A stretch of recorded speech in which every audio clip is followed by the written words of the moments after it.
Hey guys, welcome back. Thanks for joining me for another video. If you're new to my channel, my name is Stephanie. I am a life and relationship coach. If you are a subscriber, welcome back. Thanks for joining me for a new video. So this week I want to get into the fear of missing out. So FOMO. I want to talk about it. I want to talk about what are the symptoms, and I want to also give you some tips to kind of really have you understand where this kind of comes from and help you to start working through it so you can overcome it.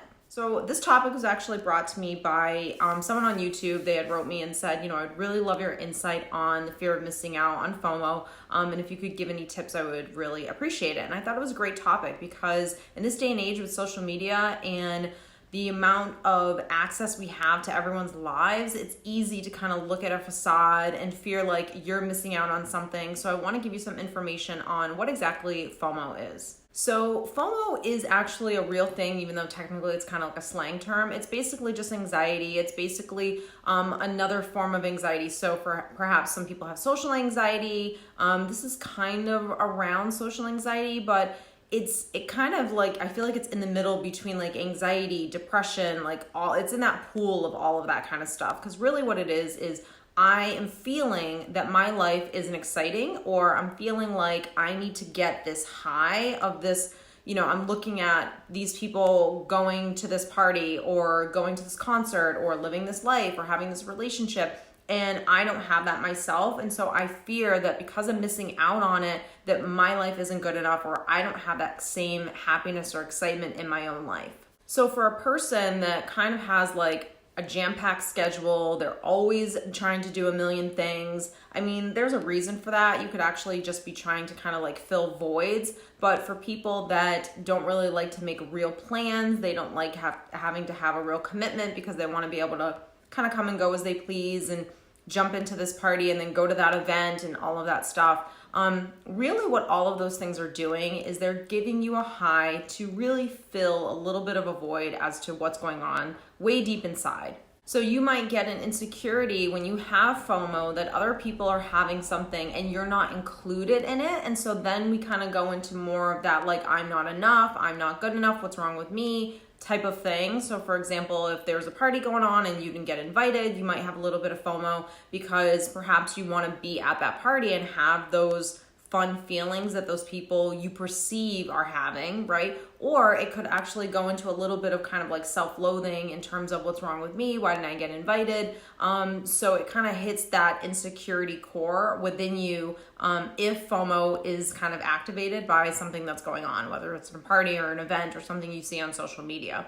Where FOMO really comes from is that insecurity, is that lack on a deep psychological level. It comes from that desire to really have connection with people. Now, we all have an ability within ourselves to want to connect with others. We're human, that's what we're actually put here to do, right? Is to connect with others, to have relationships, etc. But there's a difference between that being a healthy thing that's normal and a part of being a human being versus it being a little bit of I don't want to say disability, but really a problem where it's not emotionally and mentally healthy to want that much connection, because then you're avoiding the connection with yourself. So I've known plenty of people where they say, I'm a people person. And of course, there are some people that are introverts and extroverts, people that love social interaction, some people that don't really love it that much. And it's not good or bad. It's just the way people are. But it becomes a problem when your sense of who you are, your happiness is determined by that interaction with other people, and you never can kind of be by yourself. And that's where I would tend to see this dynamic in certain people that I've known personally, is their inability to also kind of sit with themselves and be by themselves. So if you are not able to do that and you constantly need that stimulation from outside, that's a problem. Now, the reason why this deep connection needs to happen, right? And when it doesn't happen, we have that fear. We have that fear of missing out, or possibly it's triggering that insecurity. What's wrong with me? Why didn't I get invited? Why is this not happening in my life, etc. core that's being hit.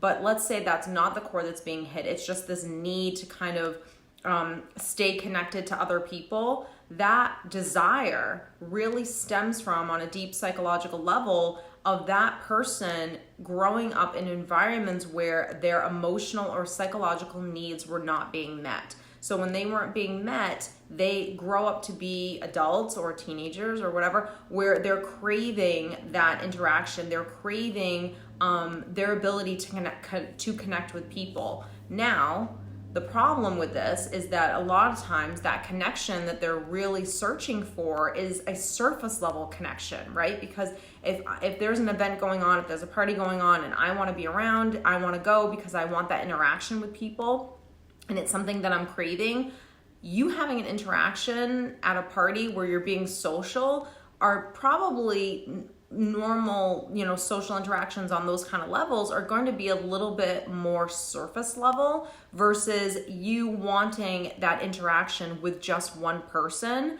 So a lot of the times the FOMO that people have is just this need to be a part of something. And so if I'm a part of something, and it's just almost like that tribal instinct that we have as humans to want to connect to connect with others, it's that need to be a part of something. So now when I want to stay connected with what other people are doing and what's going on with other people and be connected to these groups and these events, that means that on some level, I actually don't know how to soothe myself. I don't know how to be with myself. I don't know how to create my own life. I don't know how to create my own happiness, that I'm on some level codependent to someone else giving me all of those highs, whether it's an event, whether it's a group of people, etc.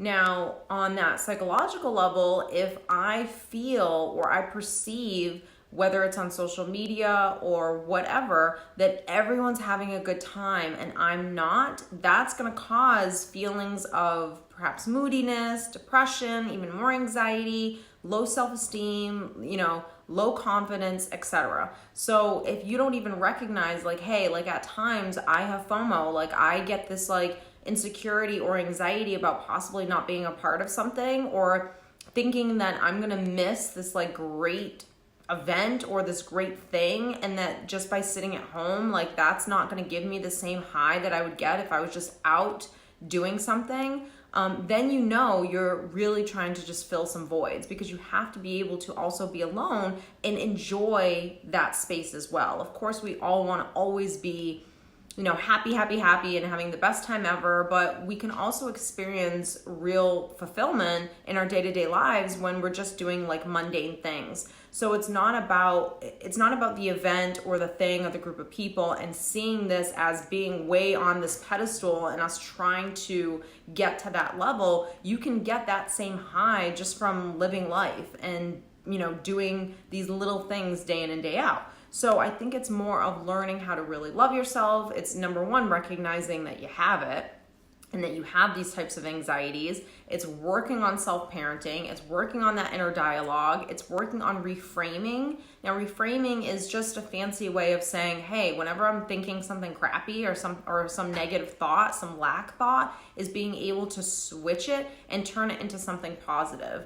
And a lot of the times you're not turning something into a positive statement and faking it or making something up. That positive statement is really your logical side talking versus your emotional wounded side creating that negative conversation that you might be having. Oh, look at them, they're probably having a great time and I didn't get invited and woe is me. You can make your own fun and enjoy yourself wherever you are, whoever you're with, whatever you're doing, versus always perceiving that there's something better around the corner. So if FOMO is something that you really, really struggle with, there's a couple things that you really should work on in order to start overcoming this. Number one, like I said, recognize when FOMO starts showing up. So if you didn't get invited somewhere, or if you think that everyone's having a good time doing this and you're alone and you don't have that, whether it's a relationship or an experience or a ticket to, the Bahamas or whatever it is, whatever you start to come from that lack place, you have to be able to, number one, spot it and recognize when that tape starts playing. I always say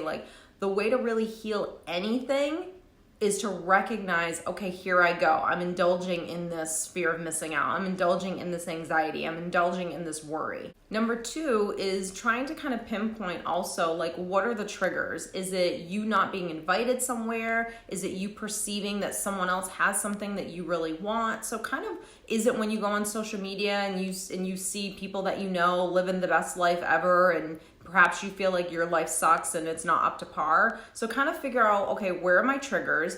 Don't avoid the triggers. I always say, people would say, don't go on social media as much then. I think that's actually wrong. I think you need to just find what are your triggers and face that fear, because that trigger is there to teach you to overcome whatever insecurity, whatever negative self-talk that you're indulged in, and overcome this so you can actually heal it. So the more you kind of avoid things, it doesn't help you to become healthier and be able to take care of yourself mentally and emotionally.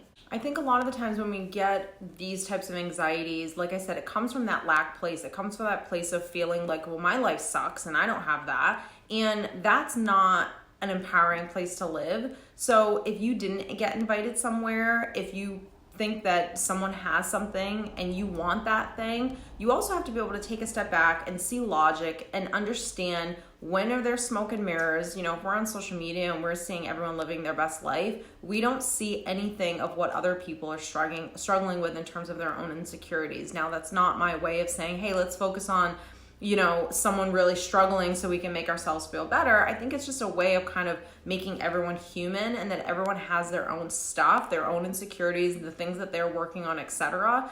And also trying to not live in a victim state of, well, I didn't get invited to this, well, I'm not going to that, and I'm all alone on Tuesday night, and this person's doing this.